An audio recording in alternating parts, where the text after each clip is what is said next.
大家好，我是张维，欢迎大家来到我们 Ocvistas 和空白计划和 Casa 阿西亚一起共同策划的讨论亚洲电影的访谈节目。那今天我们访谈的嘉宾是巴塞罗那亚洲电影节的负责人 Menene， 然后手里这本北京时间还有这个 Asian Film Festival 都是他设计的艺术项目。那接下来就跟我一起开始吧。I am Menene Gras Balaguer. I am the director for culture and exhibitions in Casa and also the director for the Asian Film Festival Barcelona.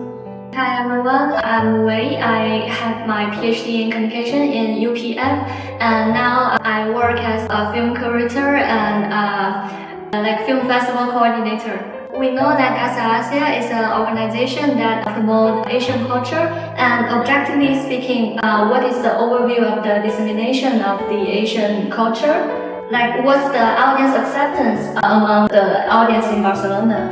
Well, I would try to say that it's a huge space, and we deal with geography because we need to know cultural geography, human geography, political geography, because I think that we live in the era of globalization, mondialization, as we could say, and we ignore that we are speaking about many cultures and different cultures. Although there are many different relationships among them, because this is natural and it happens to be that sometimes it is only thanks to the cinema that we can know the other.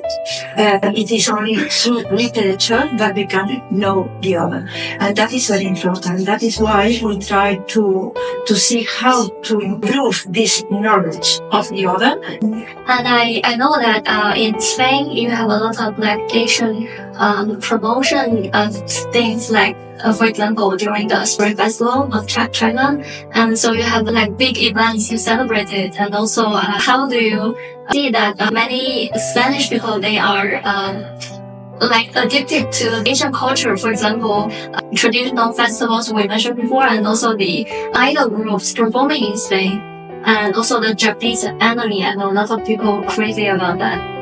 Yeah, I would try to say that there are different things.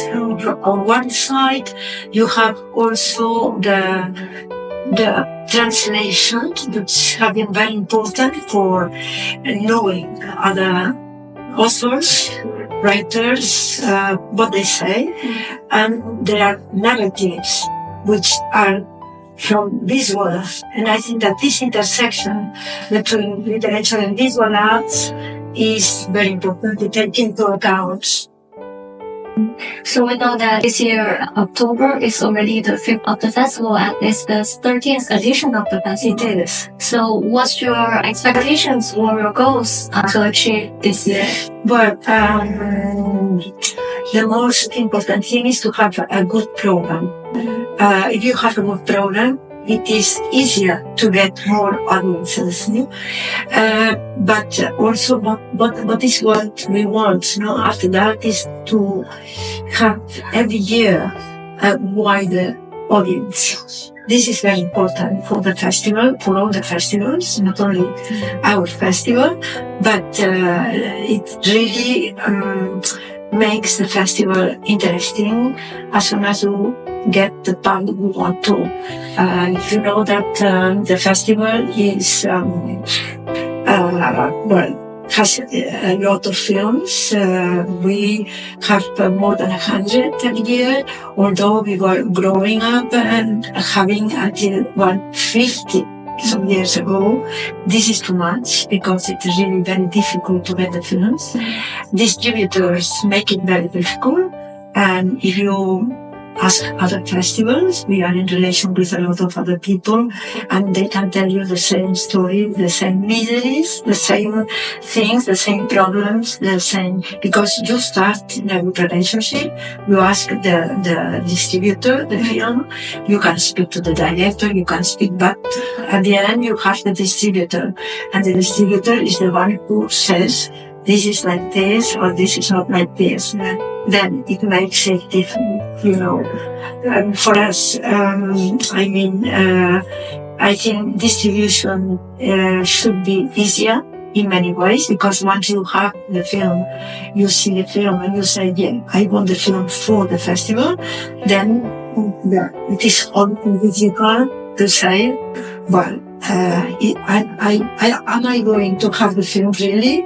And then you agree about the price of the screening rights, and you say, well, that is like this, but when are you going to pass on the film? Because we have to translate it and to make the subtitles for the film.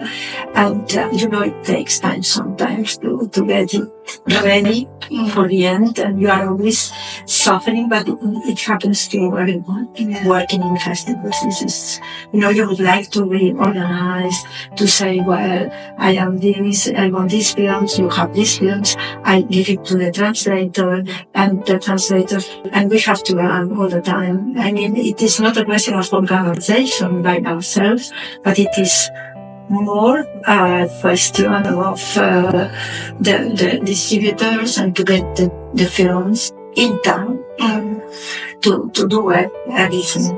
Yeah.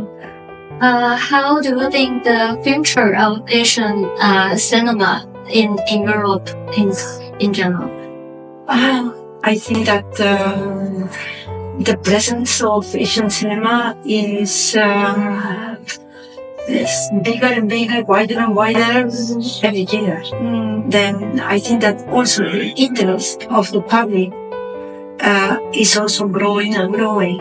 I mean, sometimes when I ask the people, did you like it, or what do you think about it, or no, I like to come here. Sometimes I am very surprised when I go to the cinema to make an introduction or to, I see the people and they tell me things, For instance, well, I love this film, or I think, that would be interesting if you did more about this or about that. For instance, there is a big interest in Iranian cinema, which we have a lot of Iranian cinema, from cinema done inside the country and outside the country, around the country itself. And we have a lot of other cinemas, Chinese film, we have a lot of it. We have a lot of Indian cinema, Japan and Korea, but we also have a lot of Australian and New Zealand film, which is completely different. Yeah. This is another part of the world, actually. And we have also different cinemas, smaller cinemas like Vietnam, we have Cambodia, we have different Thai film, and I mean all the countries that are producing something. The Philippines also are very important, because Philippines has a big history of film. Despite the lack of knowledge, which I come back to the beginning of this interview, and I could say that despite everything, there is, I think, the knowledge of other cultures and Asian culture is really lacking also a lot of, we have a lot of things to do still now. Yeah. So I can tell you care about people, Asian people. I care a lot. I think that the future is there. Although I have to say it in a very long way, but I think the future is there. When I see how different young filmmakers in the festivals, how they are working, I say only they can do this, but they are the only people who can work 24 hours if they have to finish a film and not to sleep. And this is something really, for me, incredible. All my respect, all my really, I think when I see the effort which is being done for, I think that you have to really only say yes to everything.